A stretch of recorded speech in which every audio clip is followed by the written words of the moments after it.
Hello friends, welcome to my channel. तो आज हम पढ़ेंगे पवार वंश के अगले राजा मानशाह के बारे में। इससे पहले हमने डिस्कस किया था पवार वंश के राजा बलभद्र शाह के बारे में, जो पवार वंश के पहले राजा थे जिन्होंने शाह की उपाधि धारण की थी। ठीक, बलभद्र शाह के बाद अगले राजा जिसके बारे में हम डिस्कस कर रहे हैं आज, वो है मानशाह। ठीक, तो गढ़वाल में पवार वंश के 44वें राजा, पवार वंश के 44वें राजा मानशाह के बारे में हम डिस्कस करेंगे आज। इससे पहले हमने पढ़ा था बलभद्र शाह के बारे में, ठीक है, जिन्होंने शाह की उपाधि धारण की थी। मानशाह जो पवार वंश के 44वें राजा हैं, इनके 4 अभिलेख प्राप्त हुए हैं। इनके 4 अभिलेख प्राप्त हुए हैं। ठीक है, 4 अभिलेख प्राप्त हुए हैं मानशाह के, जिसमें से एक अभिलेख देवप्रिया के क्षेत्रपाल मंदिर से, एक अभिलेख देवप्रिया के क्षेत्रपाल मंदिर से, और दूसरा अभिलेख देवप्रिया के ही रघुनाथ मंदिर से। देवप्रिया के क्षेत्रपाल मंदिर से और रघुनाथ मंदिर से मानशाह के अभिलेख हमें प्राप्त हुए हैं। ठीक है, मानशाह जिनके सेनापति का नाम, मानशाह के सेनापति का नाम नंदी था। ठीक है, तो मानशाह का सेनापति था नंदी। इसके अतिरिक्त मानशाह को अजयपाल के बाद, अजयपाल के बाद पवार वंश का सबसे प्रतापी राजा, सबसे प्रतापी राजा कहा जाता है।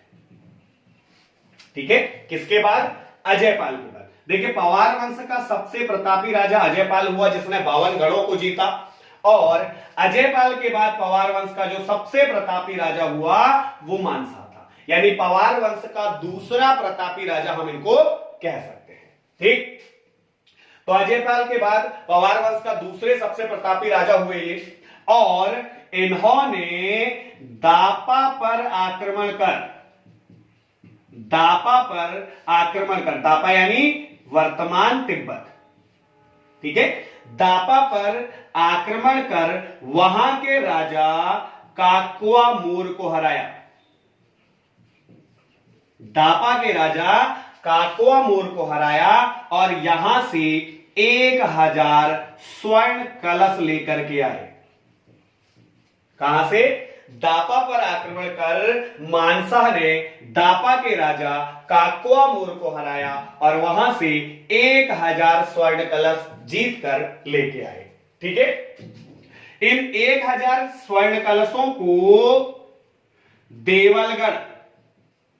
देवलगढ़ के गौरी मठ में स्थापित कर दिया। ये 1000 स्वर्ण कलश जिन्हें मानशाह जीत कर लाए, उन्हें देवलगढ़ की गौरी मठ में मानशाह ने स्थापित कर दिया। और इन्हीं 1000 स्वर्ण कलशों के कारण, या इसी स्वर्ण को जीतने के लिए, प्राप्त करने के लिए, कुमाऊं के चंद राजा लक्ष्मी चंद ने गढ़वाल पर 7 असफल आक्रमण किए। गढ़वाल पर 7 असफल आक्रमण किए।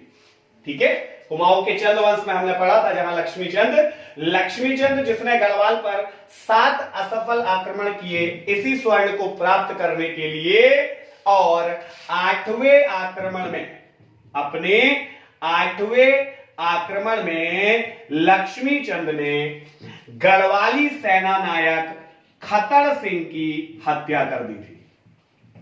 ठीक है, गढ़वाली सेना नायक खतर सिंह की हत्या कर दी किसने? लक्ष्मीचंद ने। और इस सूचना को पूरे कुमाऊं में आग जलाकर प्रसारित किया गया, उत्सव के रूप में मनाया गया। ठीक, इसी उत्सव को वर्तमान में हम उत्तराखंड में खतड़ुआ उत्सव के रूप में मनाते हैं। ठीक है। तो वर्तमान में जो खतड़वा उत्सव मनाया जाता है वो लक्ष्मी चंद और मानसा के समय से चल रहा है, जब खतर सिंह की हत्या लक्ष्मी चंद ने अपने 8वें आक्रमण में कर दी थी। ठीक है। इसके अतिरिक्त मानसा का दरबारी कवि या राज कवि भरत था। मानसा का राज कवि कौन था? भरत था। ठीक। भरत जो पहले जहांगीर के दरबार में था, भरत जो पहले जहांगीर के दरबार में था और जहांगीर के दरबार में ये एक ज्योतिष था। जहांगीर के दरबार में एक ज्योतिष था भरत, जो बाद में मानसा के दरबार में आया और मानसा का दरबारी कवि बना, राजकवि बना। ठीक।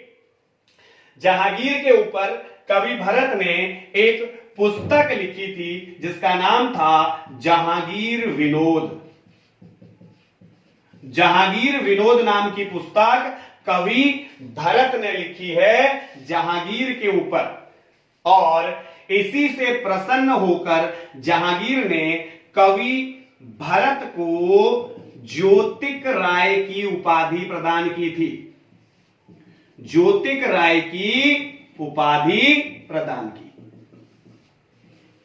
ठीक है। तो कवि भरत जिनको ज्योतिक राय की उपाधि प्राप्त थी, और ज्योतिक राय की उपाधि इन्हें किसने दी थी? जहांगीर ने दी थी, क्योंकि इन्होंने जहांगीर विनोद नामक पुस्तक की रचना की थी, और ये जहांगीर के दरबार में पहले ज्योतिष थे जो बाद में मानसा के दरबार में आ गए। ठीक है। मानसा के दरबार में या कवि भरत ने मानसा के ऊपर भी मानोदय काव्य, मानसा पर एक पुस्तक, एक काव्य लिखी, मानोदय काव्य। किसने? कवि भरत ने मानोदय काव्य की रचना करी मानसा पर, और ये गढ़वाल में लिखित या गढ़वाल में लिखा गया पहला काव्य है। गढ़वाल में लिखा गया पहला काव्य है मानोदय काव्य, जिसकी रचना मानसा के दरबारी कवि भरत ने की है। ठीक है। और इस मानोदय काव्य में मानसा ने कवि भरत ने, इस मानोदय काव्य में कवि भरत ने मानसा को सूर्य के समान तेजस्वी, इस काव्य में, इस पुस्तक में कवि भरत ने मानसा को सूर्य के समान तेजस्वी बताया है, सूर्य के समान तेजस्वी मानसा को कहा है। ठीक है। इसके अतिरिक्त मानसा ने श्रीनगर में मानपुर नामक नगर की स्थापना की। मानपुर नाम का नगर गढ़वाल श्रीनगर के अंदर किसने बसाया? मानसा ने मानपुर नाम का नगर यहां पर बसाया था। ठीक है। और मानसा के समय में एक अंग्रेज यात्री जिसका नाम विलियम फिंच नाम का एक अंग्रेज यात्री मानसा के दरबार में आया था, एक यूरोपियन यात्री, जिसने यह कहा था कि गढ़वाल का राजा सोने के बर्तन में खाना खाता है। ठीक है। विलियम फिंच जो कि एक अंग्रेजी यात्री, एक यूरोपीय यात्री हैं, वो मानसा के दरबार में आए और अपने यात्रा वृत्तांत में उन्होंने लिखा कि गढ़वाल का राजा सोने के बर्तन में खाना खाता है। ठीक है। तो तात्कालिक विवरण विलियम फिंच ने अपने यात्रा वृत्तांत में किया है मानसा का। ठीक। इसके अतिरिक्त मानसा ने दापा को विजिट किया था। तो दापा को विजिट करने के कारण दापा प्रतिवर्ष 1.25 सेर सोना और एक 4 सींग वाला मेढ़ा, 1.25 सेर सोना और एक 4 सींग वाला मेढ़ा भेंट के रूप में या कर के रूप में प्रतिवर्ष किसको दिया करता था? मानसा को दिया करता था। ठीक है, प्रतिवर्ष कर के रूप में दापा का जो राजा था वो मानसा को 1.25 सेर सोना और एक 4 सींग वाला मेढ़ा भेंट किया करता था प्रतिवर्ष। ठीक है, तो ये कहानी थी मानसा की। और मानसा के समय में ही हमें वर्णन मिलता है एक व्यक्ति गढ़वाल में जीतू बगड़वाल का। ठीक है, मानसा के समय में ही हमें किसका वर्णन मिलता है? जीतू बगड़वाल का वर्णन मिलता है। जीतू बगड़वाल जिसके पवाड़े बहुत ज्यादा फेमस हैं या प्रसिद्ध हैं। ठीक है, जीतू बगड़वाल जिसका जन्म बगुड़ी गांव टिहरी में हुआ था। बगुड़ी गांव टिहरी का जीतू बगड़वाल रहने वाला था और इनके पिता का नाम था गरीबा राई। पिता का नाम गरीबा राई और माता का नाम था सुमेरु।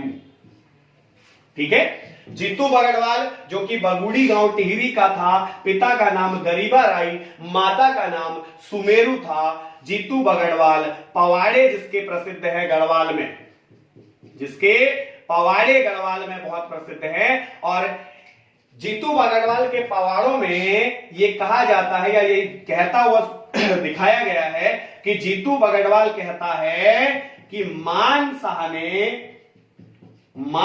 ने दापा को जीत कर मुझे वहां का फौजदार नियुक्त किया है। मुझे वहां का फौजदार नियुक्त किया है, ऐसा जीतू बगड़वाल के पवाड़ों में कहा जाता है। ठीक है, तो जीतू बगड़वाल जो कि मानसा के समय में था। और जीतू बगड़वाल के विषय में एक कहानी और प्रसिद्ध है कि जीतू बगड़वाल को उसके बैलों सहित आछरियों ने हर लिया था, उसका हरण कर लिया था उसके बैलों के साथ। ठीक है, कहानी है इसके पीछे काफी लंबी कहानी है जीतू बगड़वाल की। 9 बहनें आछरिया जिन्होंने जीतू बगड़वाल को हर लिया था, जीतू बगड़वाल को अपने साथ ले गए उसके बैलों सहित जब वो खेती कर रहा था। ठीक है,